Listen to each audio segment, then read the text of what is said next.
of fire meets the canvas of blue. PSLV C-62 clearing the umbilical tower, a majestic liftoff. PSLV C-62 प्रमोचन यान का सफलतापूर्ण उत्थापन प्रथम प्रमोचन मंच से और बढ़ चला है अपने उद्देश्य कक्षा की ओर इस मिशन को पूरा करने के लिए। EOS N1 उपग्रह उद्देश्य कक्षा की ओर।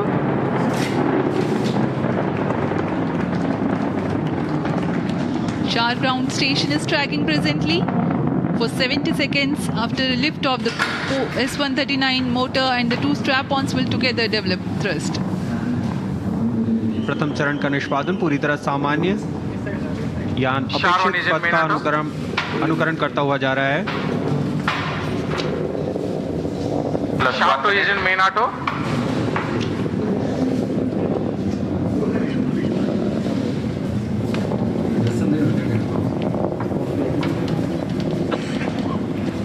Both strap-ons separated. This is a confirmation from the range operations director that the strap-on motors have been separated from the ongoing launch vehicle.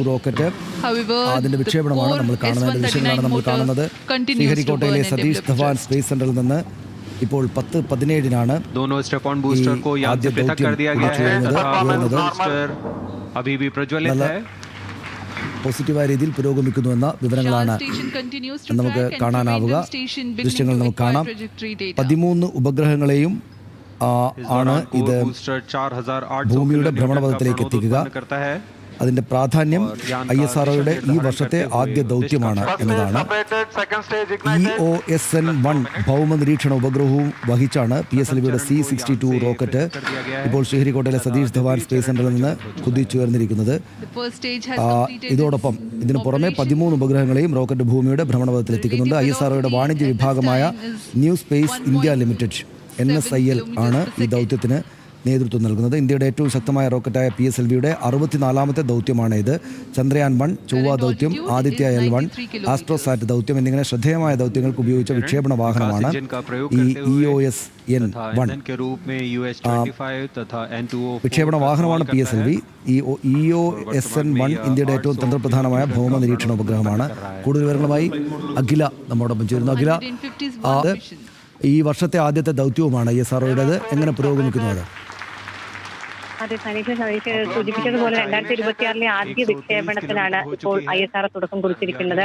ചരിത്രപരമായ ഒരു നീക്കമായി തന്നെ നമുക്കതിനെ കാണാൻ കഴിയും. അന്വേഷണയുമായി PSLV C-62 വിക്ഷേപിച്ചു കഴിഞ്ഞിരിക്കുന്നു. ചരിത്രപരമായ ഒരു ഘട്ടത്തിലേക്കാണ് രാജ്യം കടന്നിരിക്കുന്നത്. 2026 രാജ്യത്തിന്റെ ആദ്യ ബഹിരാകാശ ദൗത്യമായ PSLV C-62 വിക്ഷേപണമാണ് നടന്നുകൊണ്ടിരിക്കുന്നത്. 10-17 ശ്രീഹരിക്കോട്ടയിലെ സതീഷ് ധവാൻ സ്പേസ് സെന്ററിലെ ഒന്നാം വിക്ഷേപണ തറയിൽ നിന്ന് വിക്ഷേപണം നടന്നിട്ടുള്ളത്. 2026 ഞാൻ നേരത്തെ സൂചിപ്പിച്ചതുപോലെ ആദ്യത്തെ വിക്ഷേപണമാണിത്. ദൗത്യത്തിന്റെ 22.5 മണിക്കൂർ കൗണ്ട് ഡൗൺ ആരംഭിച്ചിട്ടുണ്ടായിരുന്നു. 2025 മെയിലെ പരാജയ ശേഷമുള്ള PSLVയുടെ ഒരു തിരിച്ചുവരവായി തന്നെ നമുക്കിതിനെ കാണാൻ കഴിയും. അങ്ങനെ ഒരു തിരിച്ചുവരവ് കൂടിയാണിത് എന്നാണ് നമുക്ക് മനസ്സിലാക്കാൻ കഴിയുന്നത്. EOSEN-1 അന്വേഷണം അടക്കം 16 പേലോഡുകളാണ് ഈ ദൗത്യത്തിലൂടെ ബഹിരാകാശത്തേക്ക് അയക്കുന്നത്. ഹൈപ്പർ സ്പെക്ട്രൽ ഇമേജിംഗ് സാങ്കേതികവിദ്യ ഉപയോഗിക്കുന്ന ഉപഗ്രഹം ഭൗമ നിരീക്ഷണത്തിൽ അതൊരു മുതൽക്കൂട്ടായി തന്നെ മാറുമെന്ന കാര്യമാണ് ഈ വിക്ഷേപണത്തിലൂടെ മനസ്സിലാക്കുന്നത്. ദൗത്യത്തിന്റെ പ്രധാന സവിശേഷതകൾ പരിശോധിക്കുമ്പോൾ ദൗത്യത്തിലെ ഏറ്റവും പ്രധാനപ്പെട്ട ഉപഗ്രഹം ഭൂമിയെ സൂക്ഷ്മമായി നിരീക്ഷിക്കാൻ സഹായിക്കുന്ന ഈ ഉപഗ്രഹം പ്രതിരോധ ഗവേഷണ സംഘടനയായ DRDOയുടെ ആവശ്യങ്ങൾക്കാണ് വിക്ഷേപിക്കുന്നത്. അന്വേഷ എന്നാണ് അതിന്റെ പേര്. അതാണ് ഈ ദൗത്യത്തിലെ പ്രധാന ഒരു സവിശേഷത. കിഡ് റീ എൻട്രി ക്യാപ്സ്യൂൾ ആണ് മറ്റൊരു സവിശേഷത. സ്പാനിഷ് സ്റ്റാർട്ടപ്പിന്റെ പ്രത്യേക ക്യാപ്സ്യൂൾ ആണിത്. ബഹിരാകാശത്ത് നിന്ന് കുറഞ്ഞ ചെലവിൽ സാധനങ്ങളെ സുരക്ഷിതമായി ഭൂമിയിൽ എത്തിക്കാനുള്ള സാങ്കേതിക വിദ്യയാണ് ഇത്. വാണിജ്യ വിക്ഷേപങ്ങൾ ഉണ്ട്, അത് മറ്റൊരു പ്രത്യേകതയാണ്. ISROയുടെ വാണിജ്യ വിഭാഗമായ ന്യൂ സ്പേസ് ഇന്ത്യ ലിമിറ്റഡ് വഴി എത്തിയ വിദേശ രാജ്യങ്ങളുടെ ഉപഗ്രഹങ്ങളും ഈ ദൗത്യത്തിലുണ്ട്. ISROയുടെ ഏറ്റവും വിശ്വസ്തനായ വിക്ഷേപണ വാഹനമാണ് ഈ PSLV.